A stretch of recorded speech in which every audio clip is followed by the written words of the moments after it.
What is up, guys? Welcome back to the channel. If you're new here, my name is Brandon and I hope you guys are ready for a road trip.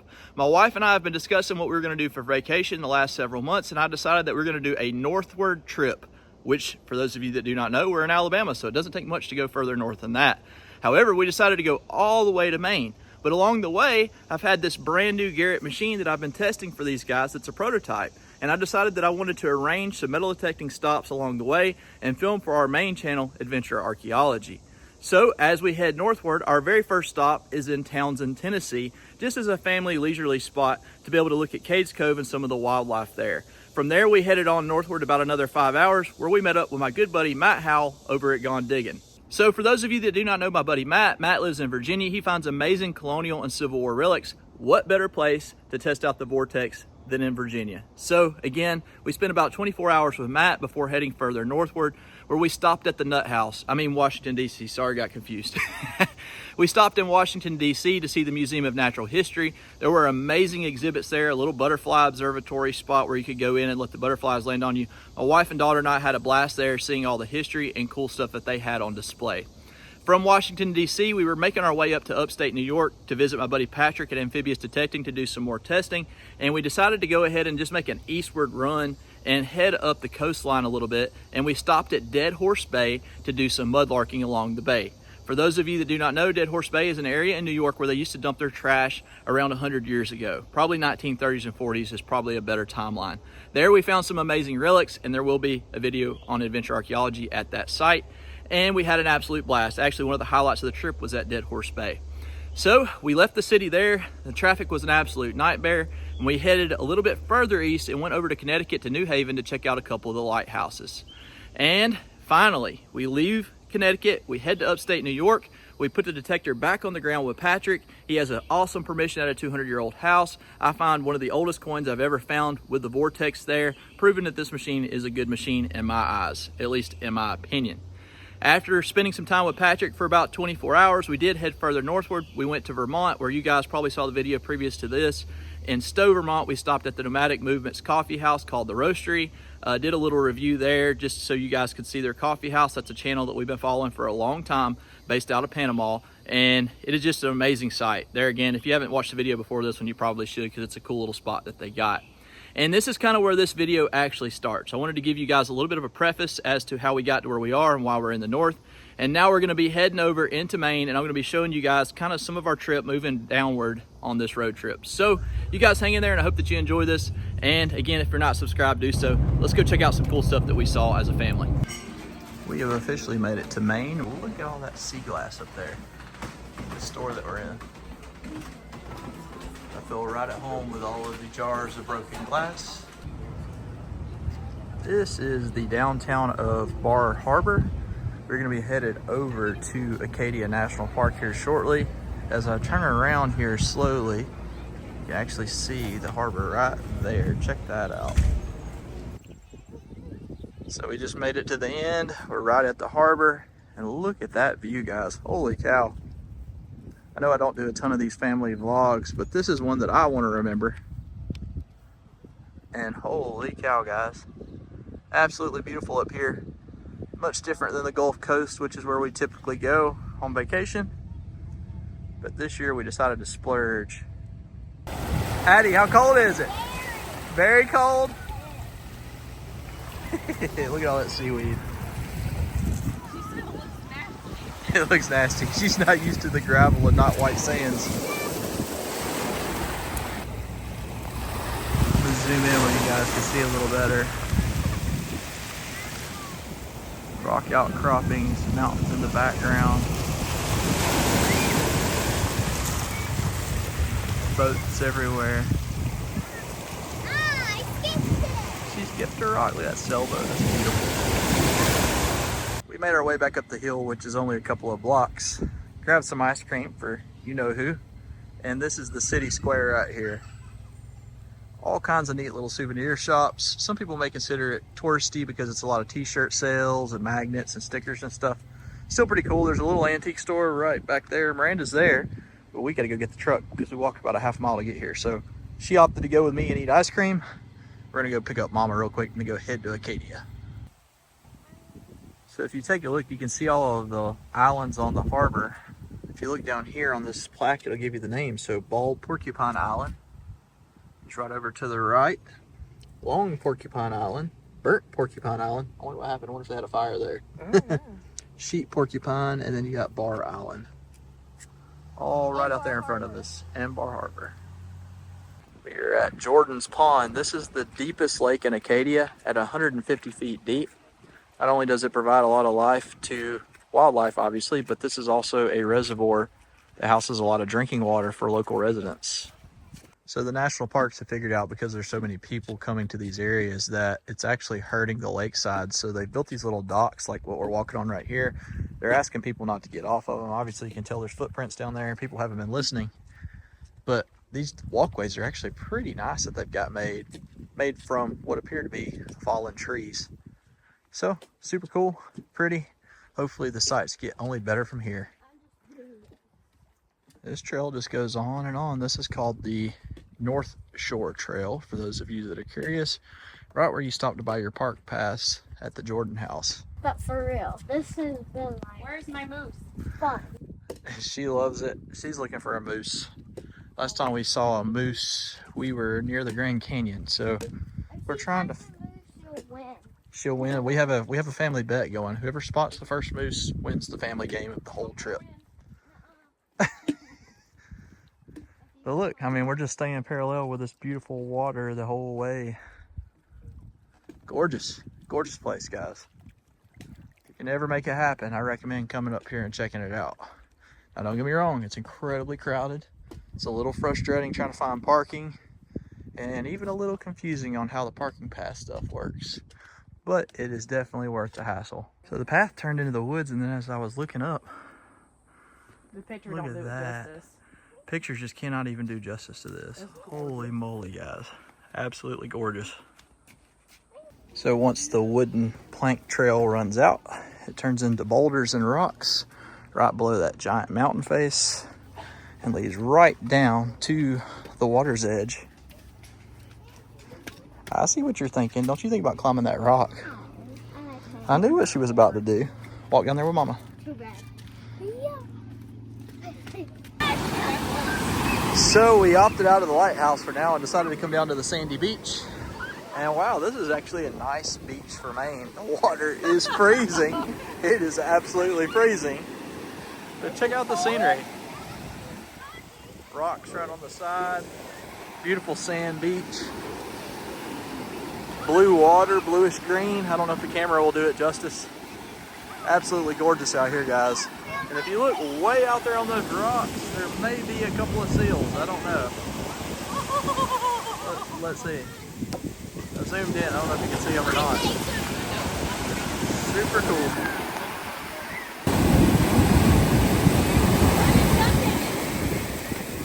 The Atlantic hits different. Much colder. Oh, it's not stopping her though.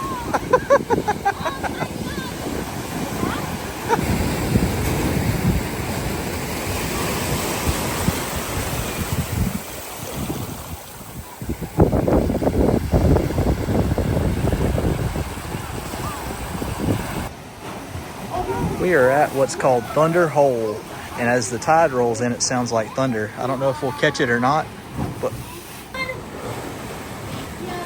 watch, here it comes, here it comes. That's a big one.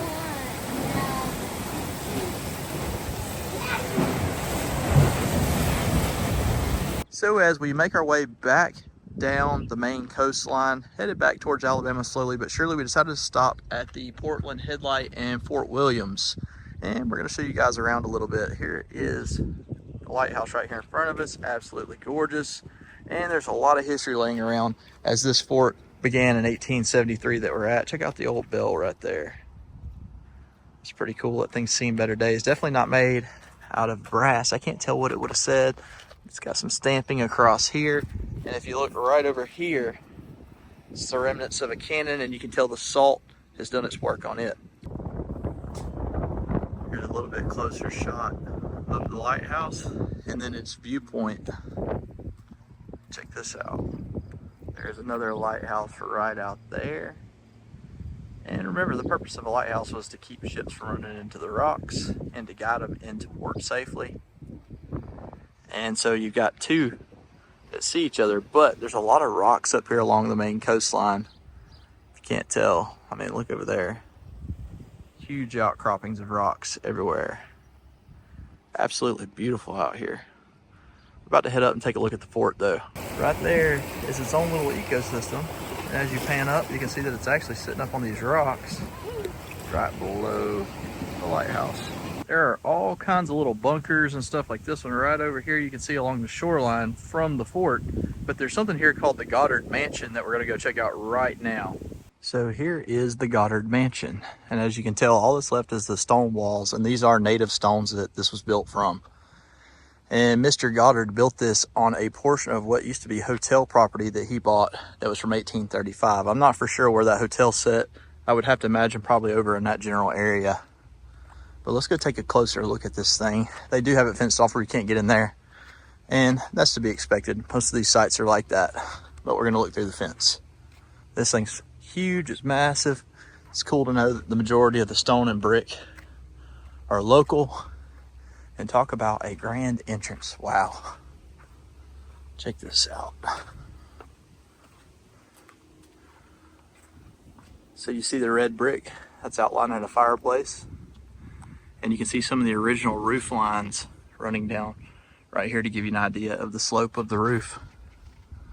So if you're ever in the area, come by, see the lighthouse, see the fort, and get to see Goddard Mansion.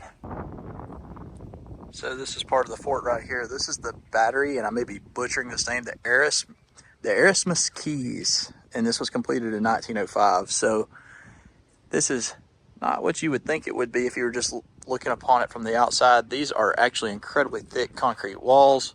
They were built to withstand certain blasts. If you look right here, look how thick the concrete is. I'm talking about 2 foot, maybe 3 foot of solid concrete.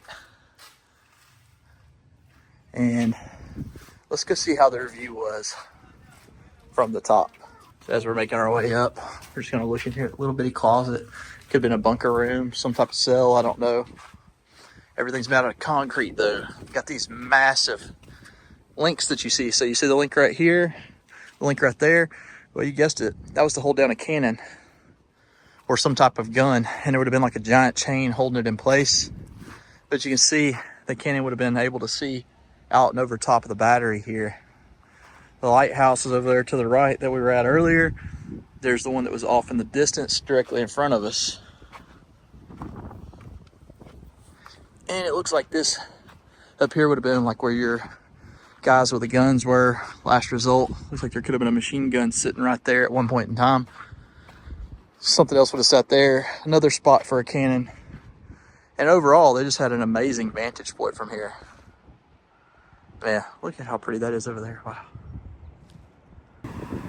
On a busy, bustling street lies one of the coolest houses in the United States of America, and that is the Richard Sparrow house, circa 1640.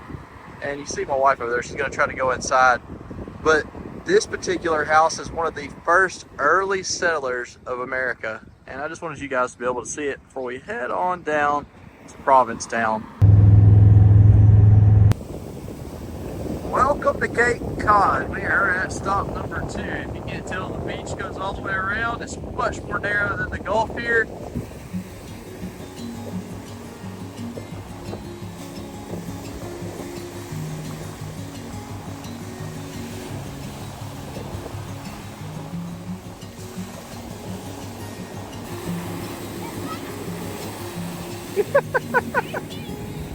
We only stayed in Provincetown for one night. Addie loved the slide before heading over to Pennsylvania to check out Amish Country.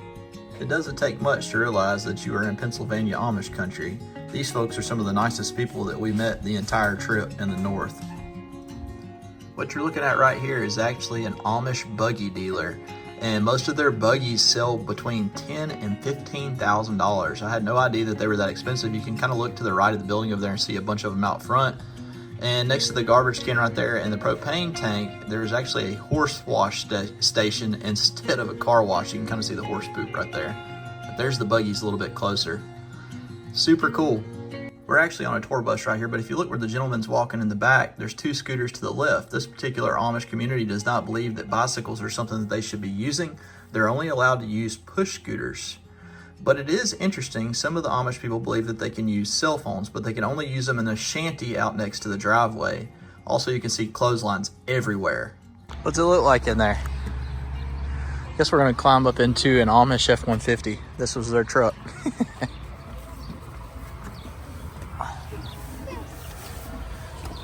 Oh, it's almost not big enough for me. What do you think?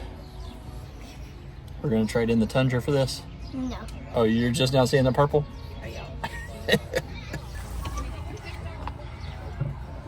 We're about to go to Amish school too. So check this out. This is a typical one-room Amish schoolhouse. And the Amish people believe that 8th grade education is the equivalent of all it takes to be successful in the Amish community. Anything past that is really just kind of showboating.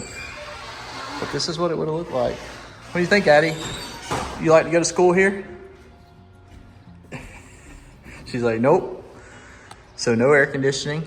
All you got is a little stove over there for your heat. Very, very throwback. Man, it feels like we just walked back 100 years. Super cool. You saw a snowflake? So we left Amish Country and we drove about 30 miles outside of the town to go check out an antique store. It's never a complete vacation without at least a couple of antique store stops. And I wanted to show you guys, there's antique bottles and stuff all in here. So check out this lantern right here. I think I'm gonna grab it. This thing was made in Wisconsin. It either went on a motorcycle or a bicycle from the research that I just did. It looks pretty cool. The one online is in a little better shape. They went over $400 for it. Here, it's 29 bucks. Missing a cap, got some dents. But I still think that it's worth a good bit more. Just with the little stones on the side. The other side's got an amber stone on it. And over here on the floor, I'm gonna zoom in where you guys can see it. You see that little red thing? That's for model trains. That would have held like small gauge wire for them. I may end up with both those. I just snagged this out of a bottom crate. A lot of people look and go, oh, it's just a tail light, big deal. But to me, that's a 1970 Ford Fairlane, which is my very first car that I owned. And this is gonna go into my shop. I'm gonna wire it up and put it on the wall, make it a lamp. I think it's too cool to leave behind for 25 bucks.